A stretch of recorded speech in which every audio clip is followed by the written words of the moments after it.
Halo Sobat Siloam, welcome to Siloam Hospital Lipo Village Podcast.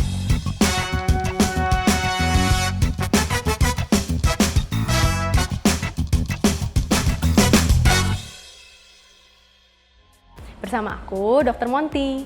Nah, kali ini kita akan bahas tentang kasus yang lagi ramai di kalangan anak-anak muda, yaitu kanker usus besar. Tanpa berlama-lama lagi, yuk kita ngobrol sama Dr. Haryanto Surya, spesialis penyakit dalam, konsultan gastroenterohepatologi di Siloam Hospital Lipo Village.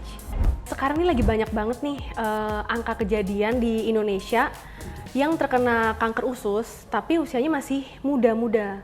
Nah, seberapa sering sih kanker usus di Indonesia ini, Dok, dan apakah sedang meningkat gitu, Dok, angka kejadiannya?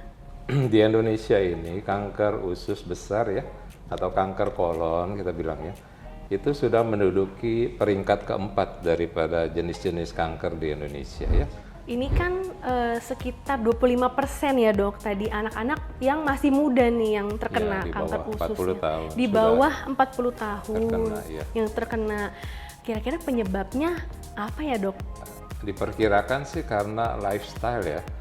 Jadi anak-anak muda sekarang kan mungkin sibuk kerja, apa-apa mau cepat, jadi makanan juga biasanya dari makanan daging-daging olahan seperti sosis ya, kornet yang biasa mengandung banyak pengawet.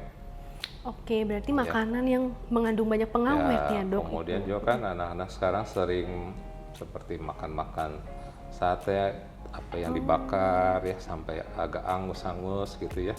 Nah itu juga suka mengandung senyawa seperti akrilamida namanya ya. Itu berpotensi sebagai karsinogenik. Cara mendiagnosanya, dokter, itu kira-kira gimana ya? Dan gejalanya tuh apa aja sih, Dok?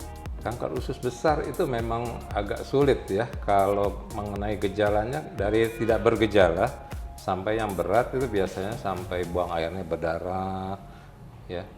Kemudian biasanya pasiennya juga sampai pucat, kekurangan darah ya.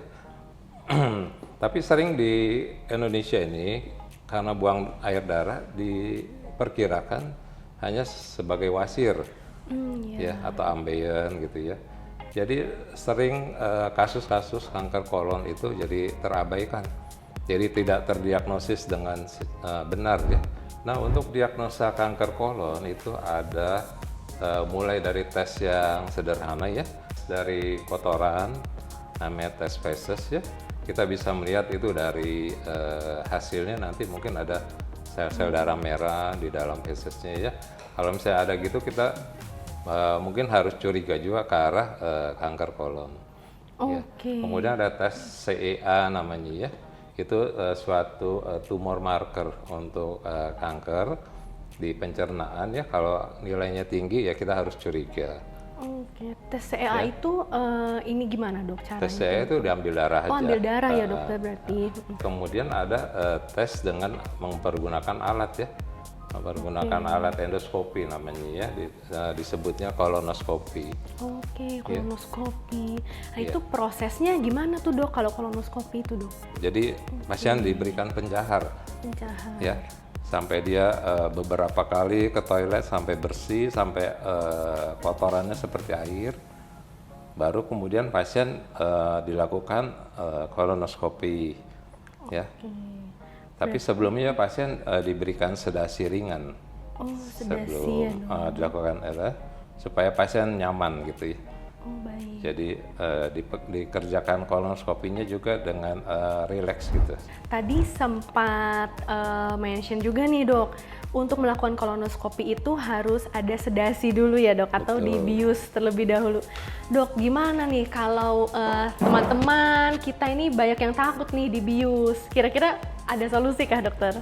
Jadi ada teknologi baru dengan tanpa dibius, tanpa dimasukkan alat ke dalam usus, itu dengan namanya kapsul endoskopi. Kapsul endoskopi. Nah, itu gimana caranya tuh, Dok? Jadi endoskopi ya bentuknya seperti kapsul biasa, dan dia ada kamera di dalam kapsulnya itu. Jadi kapsul itu nanti setelah masuk ditelan bisa melakukan foto-foto di dalam saluran pencernaannya. Berarti jadi pasien tidak perlu dibius. tidak perlu dibius. Iya. Itu bentuknya benar-benar kapsul begitu dok, dan langsung Iya. kita minum begitu ya dokter? Iya, tinggal ditelan saja. Tinggal ditelan saja. Iya. Kira-kira nih dok, berapa lama dokter prosesnya tuh kalau seperti itu? Nah, untuk kapsul itu agak lama karena dia harus dimonitor. Jadi setelah pasien menelan kapsulnya, ada alat yang diikatkan di pinggang, alat kecil. Nanti itu dia akan merekam segala foto-fotonya sampai prosesnya selesai. Baik, bisa Iya. berhari-hari kah dokter? Enggak, Oh, cepat juga sekitar ya dok? 12 sampai 16 jam lah. Oh, 12 sampai 16 jam Iya. ya dok? Tapi pasien bisa jalan-jalan, Iya, melakukan aktivitas seperti biasa. bisa ya dok? Iya. Kemudian nih dokter, ada pesankah dok untuk masyarakat yang masih takut nih atau mungkin ragu untuk melakukan screening kanker usus besar ini dok? Mungkin untuk screening di Indonesia ini lebih baik pada usia muda sudah bisa dimulai ya. Apalagi terutama untuk pasien-pasien yang mempunyai riwayat keluarga, misalnya ada kanker, dianjurkan untuk melakukan screening di awal-awal usia lebih muda. Jangan menunggu nih sampai muncul gejala yang berat begitu ya dokter? Iya betul, semakin cepat kita menemukan tanda-tanda adanya suatu kanker secara dini, itu penanganannya juga nanti lebih baik dan hasilnya juga lebih baik. Untuk Sobat Siloam yang ingin berkonsultasi atau menjadwalkan pemeriksaan, bisa langsung ke website www.siloamhospitals.com atau melalui aplikasi My Siloam.